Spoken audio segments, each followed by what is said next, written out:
যার গেল তার চলেই গেল, যার গেল তার চলেই গেল, অনেকেরই বয়েই গেল। ছবি তোলা সেলেব ভাবে তার জন্য লড়াই হবে। লড়াই শুরু, মুখোশ মানুষ, মুখোশ খুলে খেলার মাঠে খেলা হবে লড়াই করে। এই অভয়া ঠিক বিচার পাবে, বিচার ওকে পেতেই হবে।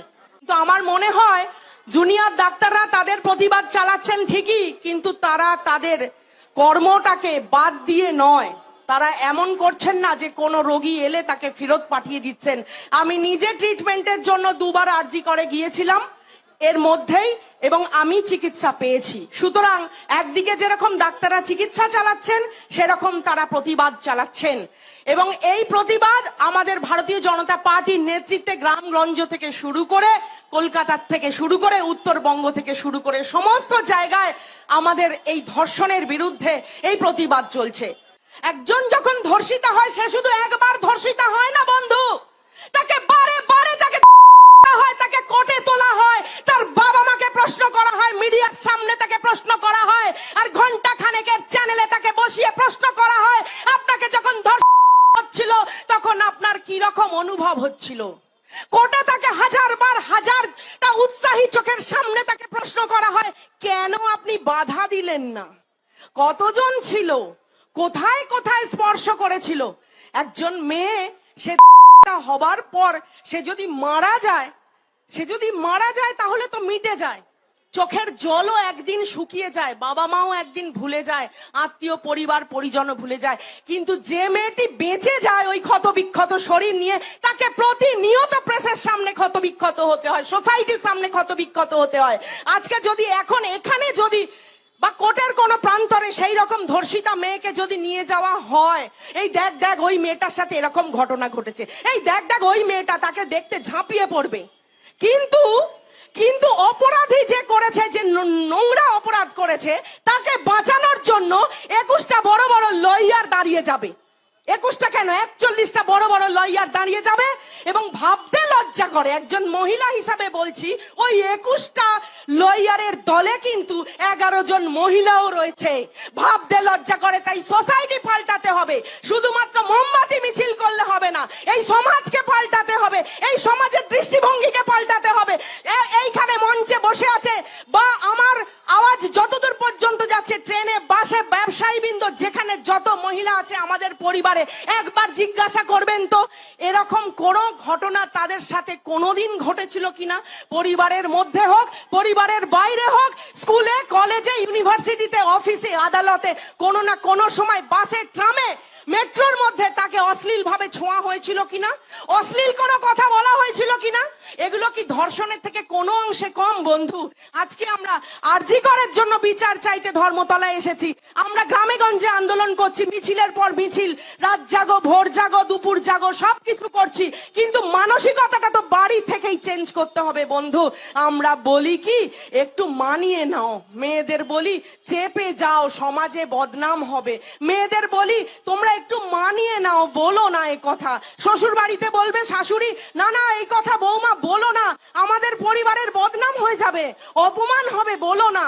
থানা পুলিশে গেলে কমপ্লেন লেখাতে গেলে সে প্রথম কথা কমপ্লেন লিখবে না, দ্বিতীয় কথা যদি জবরদস্তি কমপ্লেন লেখানো হয় তখন থানাতে বলবে আরে বসিয়ে একটু রফা করে নিন না, আপোষে একটু মিটমাট করে নিন না। কি দরকার, মেয়েটা তো ক্যারিয়ার নষ্ট হয়ে যাবে, কি দরকার এত এগুলো বাড়িয়ে চাড়িয়ে? আরে আপনারাও না এমন বাড়িয়ে চাড়িয়ে বিষয়টাকে বসে একটু মিটমাট করে দিন না, আমরাই তো মিটমাট করে দিতে পারি। তাহলে বলুন তো, একটা মেয়ে বিচার চাইতে কার কাছে যাবে? কার কাছে যাবে বিচার চাইতে? আর যদি ওই রকম কপিল সিব্বলের মতো যদি বড় বড় উকিল যদি দাঁড়িয়ে যায়, তার মধ্যে তারা যা প্রশ্ন করবে সেই প্রশ্নের উত্তর দেবার ক্ষমতা আমার আপনার মতো সাধারণ ঘরের মেয়েদের কি আছে? তারা কি সাজিয়ে গুজিয়ে অত নাটক করে বলতে পারবে? বলতে পারবে না। শুধু দু চোখের জল ঝরবে, যেরকম ভাবে রক্ত ঝরেছিল আরজি করের ওই মেয়েটা।